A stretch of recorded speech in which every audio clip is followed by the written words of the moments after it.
Welcome to Into the Words, a podcast from the Highlights Foundation Retreat Center. Today in our cabin, we have Julie, Dao and Patrice Caldwell. Hi. Yay. Hi, Allison. Thanks for having us. We are so excited to be here. Of course. So I'm so excited. Your workshop is all about villains and anti-heroes. And you both reached out with the idea for this workshop over a year ago. So Yeah, it was over here. yeah, I'm wondering, where did it come from? What, the idea itself, and kind of what are you looking forward to this weekend while you're here? So I think it kind of was just that, Julie wrote this book, Forest of Thousand Lanterns, which is like an evil queen retelling, and I love it. And I think, I'm also just really drawn in general. As an editor, I acquired a lot of, villainy or, bad, evil girls. I'm actually not thinking about that. I did have a pattern. But so I'm really drawn to, what makes characters, quote-unquote, act out of the norm. And I think we just used to have a lot of conversations about it. And it was one of those things that was hey, we like talking about this enough. Maybe this is there's some kind of potential here. Because I feel like people would be if you guys ever taught a class, I'd come. And Yeah, so it was really exciting when Patrice reached out and she said, I had this idea for a workshop. Do you want to come and teach it with me? And I said, absolutely, because my debut novel, as Patrice just said, is a villain origin story. It's about the rise of a dark queen, how Snow White's evil queen takes her throne. And I too have always been fascinated by the idea that all these characters, there could be one switch that could be flipped and they could either be a villain or a hero. And what changes that? What makes them take the path that they do? And all the choices leading up to it. So I think that it's a great way to bring readers into a story and make them understand how this character ticks. And I think that this workshop is going to be a really fun time. Yeah, I agree. I saw there was a Twitter conversation between the two of you, and that originally when you had reached out, I went and saved that and put it in our back files just as a reminder of what the description for this workshop was going to look like, because literally you guys just went through and talked about every little piece. So you guys took in some submissions for this workshop, just beginning pages, I think. What overall, the people included a cover letter. Were there specific questions that people asked or that they were hoping that they would figure out about villains, kind of? So I think a lot of questions were, so I think first it was interesting because I think as we kind of figured out, you might, depending on the story, not all the stories were villain origin stories. So some of the people, their villain doesn't actually come into play until later in the story. So I think that was kind of one thing where people were okay, but my character, the villain is not present in these pages. But I think the setup is really important. We talked about how setup is really important. People had a lot of questions about character. Am I setting the stakes right? Are you compelled by my character even if they're a bad person? Which I think is really, really important. Yeah, exactly. Yeah, I think it's important to know where to start the story. And I think a lot of our workshop attendees had that question.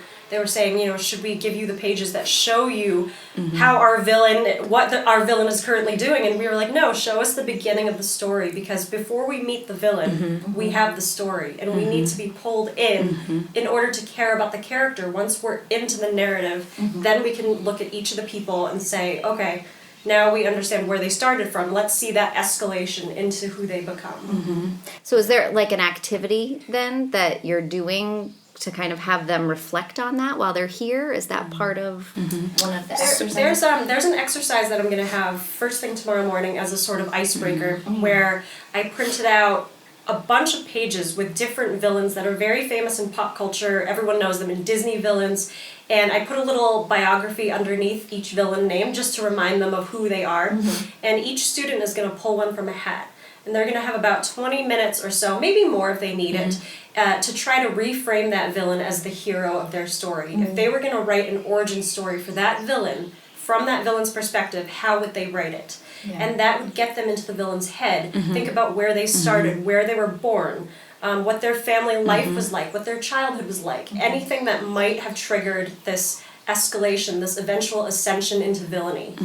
And I think the way I think about the workshop as a whole is just we're starting ground level foundation, right? So that is getting you thinking about how to reimagine what is a villain, what are qualities and traits a villain has, and then as we build, continuing, we have a workshop that's like a little session that's on like the building blocks, and in the PowerPoint, like I kind of break down like traits that I think like villains have, and just kind of saying things like, for example, like a villain is often a character who is from a world, it makes sense, like even if you're an outsider in that world, you're still like a product of that world, right? Yeah. So that's something I often think about.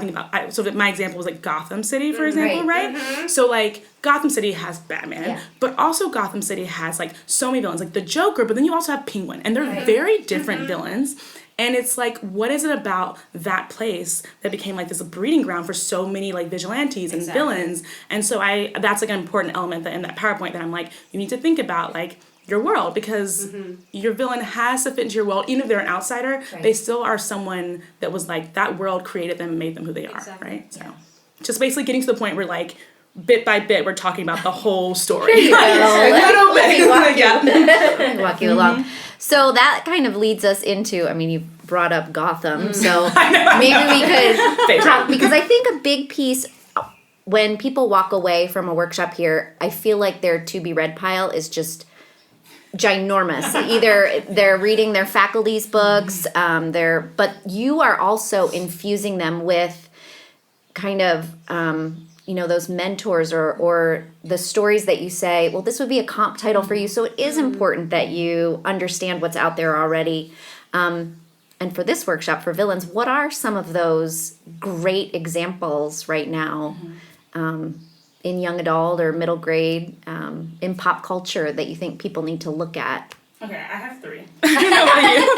Okay, all right. So I think, so there's Kirsten White's And I Darken series, which I feel like Julie will co-sign.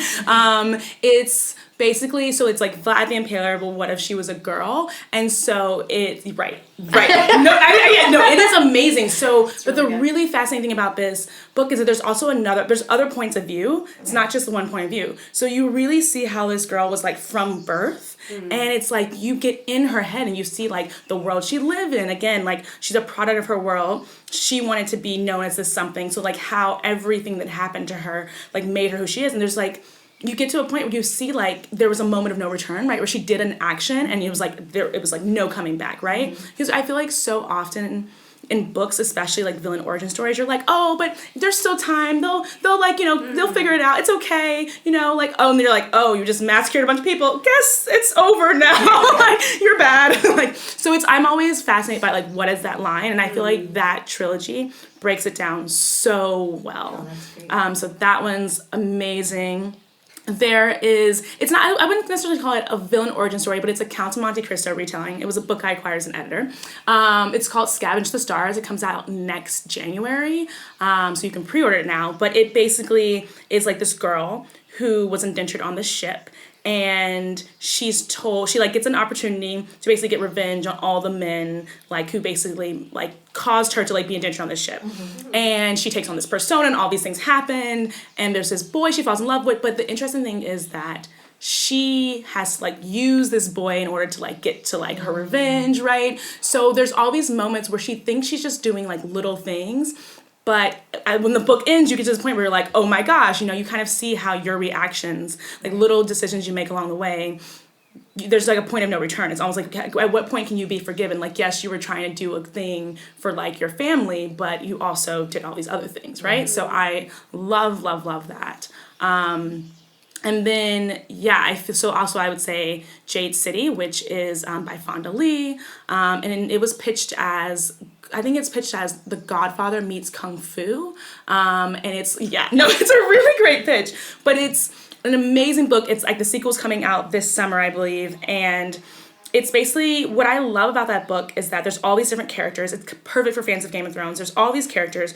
So almost it's like, everyone kind of is a bad guy in different ways because and then at every moment, like I think villains kind of have to have a bit of unpredictability, and I think at every moment you think something's gonna happen and then it switches, but you never felt like you were like, oh, like led on or something, but it's because it's so brilliantly well done. And it's just a magnificent book. So I would say like those are my 3 that if you're really into like these like deep, like, unsympathetic characters, villains, like, go for it. Yeah, to add to that, I think one great YA example is the Young Elite series. Oh my by gosh. Marie Lu. Oh yeah. She is a master at writing an anti-heroine. And I read an interview with Marie where she said that after every time she finished writing a section of this book, she had to go and listen to Disney music or do something to pull herself out from this dark space because she got so deeply into Adelina. What was the first person point of view? Yeah, it's a first person point of view. So she was so intimately connected to this character that she had to pull herself out. That character is so And twisted. I think that's the best way to write a villain is to have this growing sense of dread and inevitability that you see this character that you are kind of sympathizing with, and you're like, okay, they can still turn to the light, just like you were talking about. I love that. Patrice. Yeah. They can still turn to the light. But And you're begging them. Every action, every step they take, it's like the signpost is there. They're like, nope, we're gonna go one more. Okay, we're gonna go one more, and it's so amazing. The sense of dread, the sense of inevitability that they're like a rock coming down a hill, and they're gonna end up at the bottom, and you know that, and you're on this journey with them. So Marie Lu does that so beautifully. That series, I actually, when you said that series, my whole body had chills because it's so brilliant. Yeah. That ending. That's great. And then your own work too, My right? own work. I tried. I really tried really hard to do Okay, it. no, she's going to talk about it, so I'll talk about it. So Julie's book, Forest of a Thousand Lanterns, it's like an evil queen retelling. And I think when she talks about like the sense of dread, so like this character, it's like, it's amazing how relatable. So you know the story of Snow White, or you think you do. And it's set in this Asian-inspired world. It's phenomenally well done. And you start with this girl who she's been told there's like this fate, and she's been told, like her aunt, she's like, oh, blah, blah, like you have this great future ahead of you, become an empress. And she's like, I'm going to become empress. Great. You're like, okay, of course you want this like poor girl to rise. She's like, I'm going to become empress. And then just like things happen, and like bit by bit by bit. I mean, it's kind of fascinating because I think it's really hard to read books. It can be a challenge when you know what the ending is for a character. Like if you can only deviate so much from the story. So when you know a character's ending, it's kind of like, okay, like how are you going to really make this interesting? But what I love about it is that she has both this like internal and external conflict. Like she has herself, she has to overcome, I hate to say it like this, but she has to overcome the goodness within herself. Like she has to like kill it. And then she also has to literally kill other people. So but it's like you feel this sense of dread because the whole time I was like, there's this boy that she loves, and I'm like, okay, there's still time, honey, it's okay, like just go be in love, like, and then you're like, oh, and then I just remember this point, like the very end, I was like, it's still time to, I'm like, Patrice, stop, like there's no more time. When we were submitting Forest of a Thousand Lanterns out to editors to try to get publishers to buy them, we got so many rejections saying that since this is a prologue, since this is about the woman who will become the Snow White's evil queen, that there's no suspense anymore. There's no excitement, there's no anticipation because they know how she will end up. But the thing about a villain origin story is not about where they end up. Exactly. It's about how they get there. It's about how they take that journey into villainy because we all know that they become the villain. Like there's no suspense there. I see what they mean by that. But it's interesting the choices that they make and who they become when they choose to become that way. Well, also like for example, I love Batman. I mean, I'm probably like I love Batman, but I also love the Joker, and I think a lot about how we have Batman gets redone all the time, right? So it's like, but where we will look through, like we're fine with like different iterations of Batman's backstory. Like we're totally fine getting his backstory, and it's just like, so I guess like on one hand, like he becomes a Batman, but like different versions of Batman movies have given us even more and more backstory, right? And so I'm always like, if we can give heroes, quote unquote, this much, like why can't we understand villains, you know? Like it's not, and I think people misinterpret it. They're like, oh, you're not supposed to like this person. I'm like, I'm not saying I want to like them.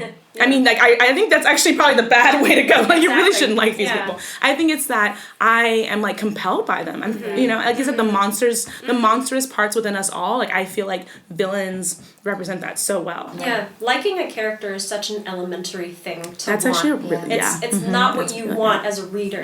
As a reader, you want to be moved somehow. Yes. You want the character to affect you, to make you think. It's not about liking or not liking them. Because that's simple, like the most baseline, 101. Well, one of the thing. first things I ever remember watching was Hannibal, which is like crazy. I know. But so compelling. Horrible person, right? Who likes Hannibal? Yeah. No one. No one. And in fact, if you do like Actually, it, I don't want to know. Actually, don't tell me. I don't want to know that.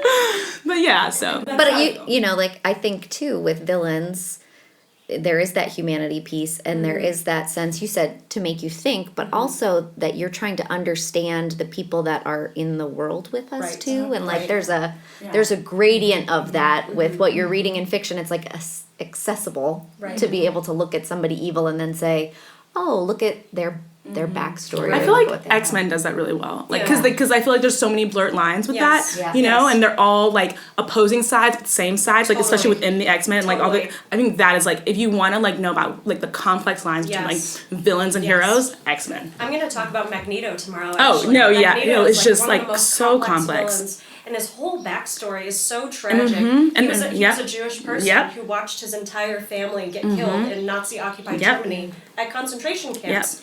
And that, you know, it's such a fundamental part of who he is. That was the best thing the movies and did, was why giving he him becomes actually, a villain. yeah.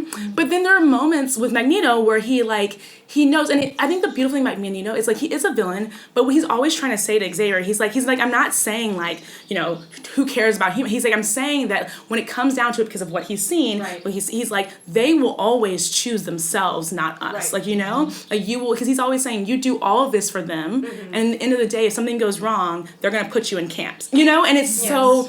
It's like you don't want Magneto to be right. And when he's right, he's never happy that he's right. Right. And that's what makes him so complex, Yes, you know? he's such a compelling Gosh, villain. He like, just it's doesn't do fascinating. it just to be evil. He's No. not a mustache twirler like No. the villains of old, you know? Yeah. Yeah, he has these Yeah. emotions wrapped up in the tragedy that has befallen him.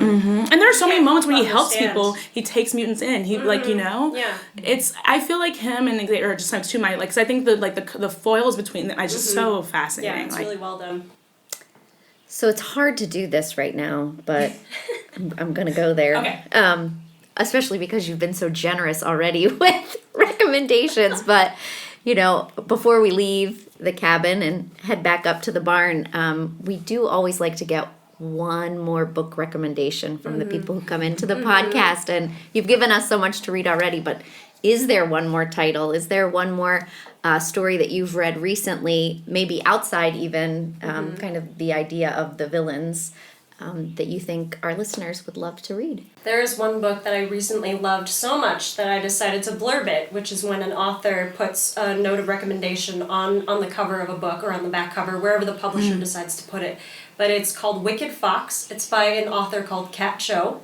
She's a debut author. I believe it's coming out in June sometime. I think so, something Sometime like this that. month, but probably by the time this podcast goes live, it'll be out in the world and you can all buy it.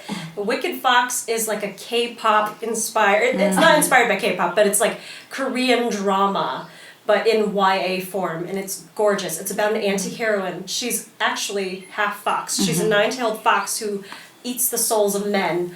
And when she falls in love with this boy at a school, that complicates things. And it's so well written, it's lush, it's set in modern day Seoul. So it's like a contemporary fantasy, but it's absolutely wonderfully done. And her complexity, the anti-heroine is just fantastic. Really well done. It's great. I feel like that's a great note to end on. Like, it's an amazing pitch. All right. Well, thank you so much for being here with us. Sure. Thank you for And, having us. Of course. We'll see you up at the barn. Awesome. Thank you.